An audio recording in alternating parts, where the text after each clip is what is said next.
Om Sairam to all the Sai devotees. By the immense grace of Shri Sainath Maharaj, let us all now heed to the biography of great apostle of Shri Sai Baba, Pujyashri Narasimha Swamiji, narrated in the book As the Flower Sheds Its Fragrance by DR.G.R. Vijayakumar. Chapter 19, Meeting the Disciple, continued. Narasimha Swamiji thought for a while and then said, "If you really want to know the meaning of Radha Krishna, I will let you know. But you come and stay in Madras." Narasimha Swamiji had already told Radhakrishnan's brother that he wanted men of the caliber of Radhakrishnan to help him in spreading Sai Baba's message, and Rajagopala Iyer had agreed that Radhakrishnan should join Narasimha Swamiji in Madras. The young devotee Radhakrishnan started reading literature connected with Sai Baba, but he was disappointed that there was no good book available in English giving complete details about the life and teachings of Sai Baba. He learnt that the material for writing an exhaustive biography had been collected after years of research and patience by Narasimha Swamiji. Radhakrishnan had already read a remarkable book by Narasimha Swamiji, Self-Realization, a biography of Sri Ramana Maharishi, about which he said, "So complete was the atonement of the author with the subject of his study that the book compelled my admiration and I got absorbed in it." However, he was nagged by a doubt, which was, how was it that a person like Narasimha Swamiji, who had the benefit of personal contact with a living sage of the eminence of Sri Ramana Maharishi, had been drawn towards Sai Baba, a saint who was no more and whose method of teaching differed considerably from that of Sri Ramana Maharishi. Strangely enough, Radhakrishnan found that Narasimha Swamiji was at that very moment in Ooty, and he sought an interview with him to clear his doubt. Narasimha Swamiji explained to him at some length the circumstances and reasons which had guided his footsteps in his search for a final resting place where his heart could abide in complete faith with a mind which is in repose because it is no longer assailed by doubts. It is not known when exactly Radhakrishnan came to Madras after he accepted Narasimha Swamiji as his guru. It might have been somewhere in 1943 or 44. He lived with a family in Georgetown for some time and then in a room in the auditor's firm in which he worked. It was while staying with a couple that he had a remarkable spiritual experience which had a profound effect on him. After his meeting with Narasimha Swamiji, he was thirsting to know the meaning of Radhakrishnan, which his guru had promised would be revealed to him if he came to Madras. After some days, he took a vow that he would not eat until the Lord revealed himself to him to show the significance of Radhakrishna. He started fasting. On the second day, he ran high temperature, and the couple with whom he was staying were worried and called in a doctor. But he would not take the medicine prescribed and continued his fast. On the third day, he had darshan of Radha and Krishna. This was how he was described it. "I was lying in an easy chair on the terrace of the house and was wide awake. I was praying to Radha, "Mother, you have to show him to me soon." Suddenly, I saw a bright light in the sky. Gradually, I perceived the light to be none other than Radha, who appeared to be an 18-year-old girl. After a while, Krishna came in the same way and they stood in front of me, hugging each other as you see in the traditional pictures and idols. Radha was holding me by one hand and Krishna by another. She took me nearer to Krishna and said, "This is Krishna." Then the vision disappeared. My fever began to subside. It was a great vision. I had actually prayed to Radha to show me Krishna, and this had proved effective.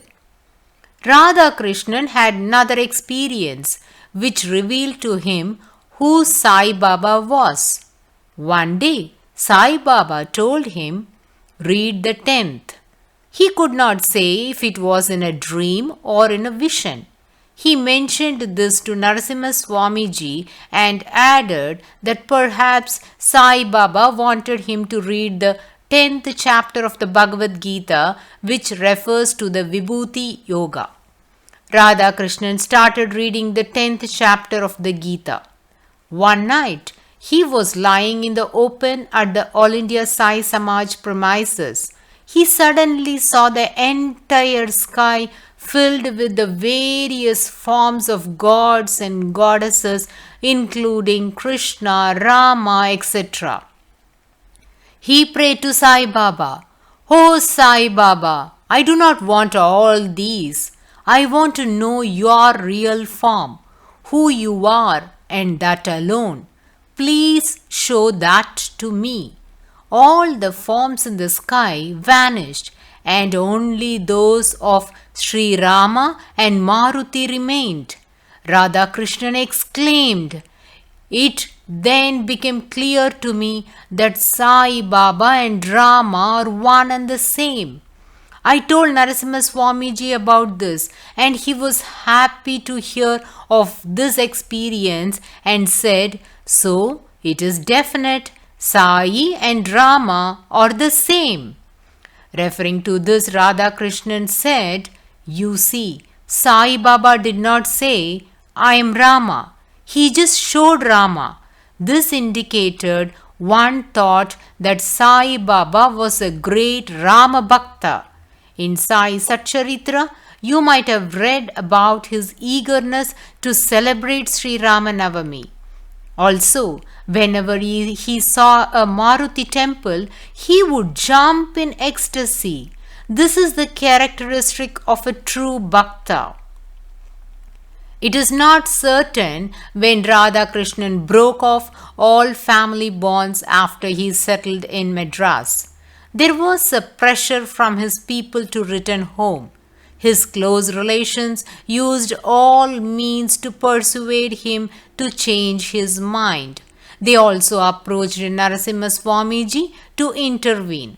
But Radha Krishnan was adamant and they had to give up their efforts. He gave up the job of steward of the race club, worked in an auditor's firm, and later became a director of the Mylapore Permanent Fund.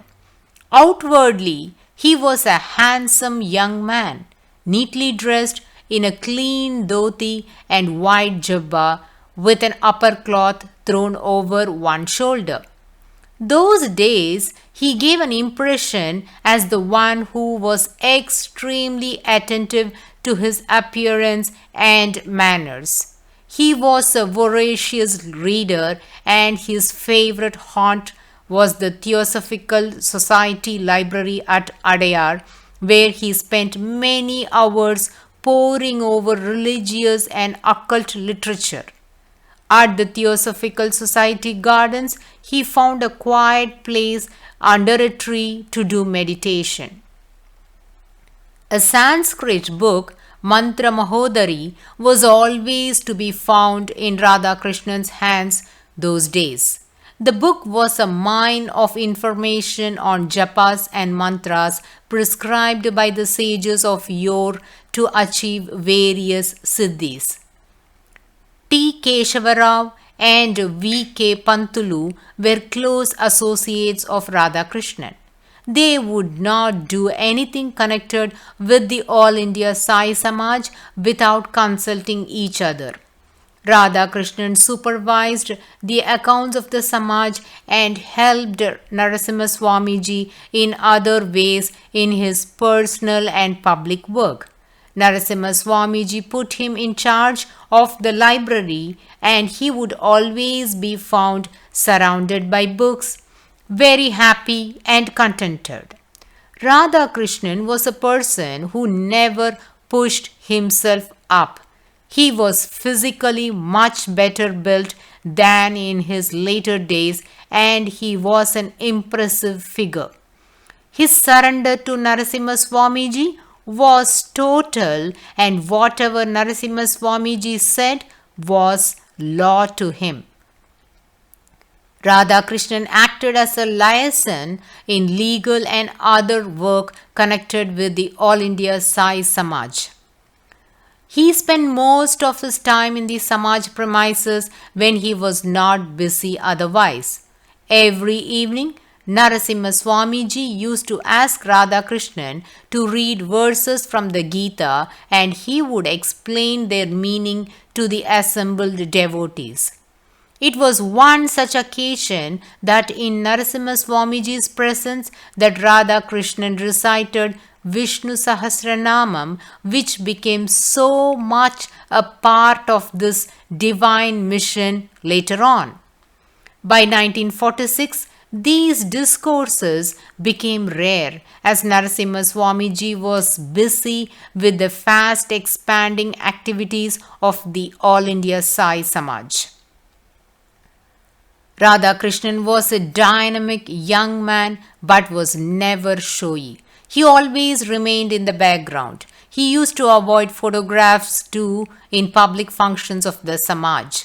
Radhakrishnan was deputed by Narasimha Swamiji to Shirdi for liaison with the Shirdi Samsthan of his behalf and to ensure proper facilities for pilgrims from the south. He later became a member of the Shirdi Samsthan committee. Narasimha Swamiji sent him on Sai Prachar work to many centers in North India, and this entailed long separation from his guru, which became permanent when he was asked to go to Bangalore in 1952 for Sai Prachar. About this itinerant life, Radhakrishnan has reminisced as follows. I was leading a comfortable life in Ooty. Then, my contact with Narasimha Swamiji brought me to Madras. Swamiji gave me a plank of wood to sleep on, and I had to sleep on that plank without a pillow, using one of my arms as a pillow. You see, from the comfort which I enjoyed at Ooty, what hardship I had to undergo in Madras. This was a test. God will enter us only when we maintain equanimity of mind, whether it is sukha or dukkha. Right from the day I started following Narasimha Swamiji, I have found that Sai Baba gives a number of tests and even hardships. He put me in Bombay, Shirdi, and later at Bangalore, depriving me completely of my contact with my Guru. I became unhappy, but later felt it was his will and should be quietly followed. All these Sai Baba will do to make one evolve as a devotee. He will be going on giving such tests until one passes them successfully. The essence of Bhakti Marga is this, and when once the Lord through Bhakti takes a person, he is taken forever. The Lord will never forsake him. Narasimha Swamiji sent Radhakrishna Swamiji to Bangalore in 1952 for Sai Prachar work in Old Mysore area. In 1953, Narasimha Swamiji gave the title Sai Padananda to his devoted disciple. Radhakrishna Swamiji is the greatest gift of Narasimha Swamiji to the public of Karnataka in general and Bangalore in particular. He established the Shri Sai spiritual center and attracted thousands of devotees to the Sai Marg. We are eternally grateful to Narasimha Swamiji for blessing us with Radhakrishna Swamiji. Dear Sai Bandhus, we shall now close the 19th chapter of the biography of Pujyashri Narasimha Swamiji, and the rest will be continued in the next chapter. Bow to Shri Sai. Peace be to all. Om Sairam.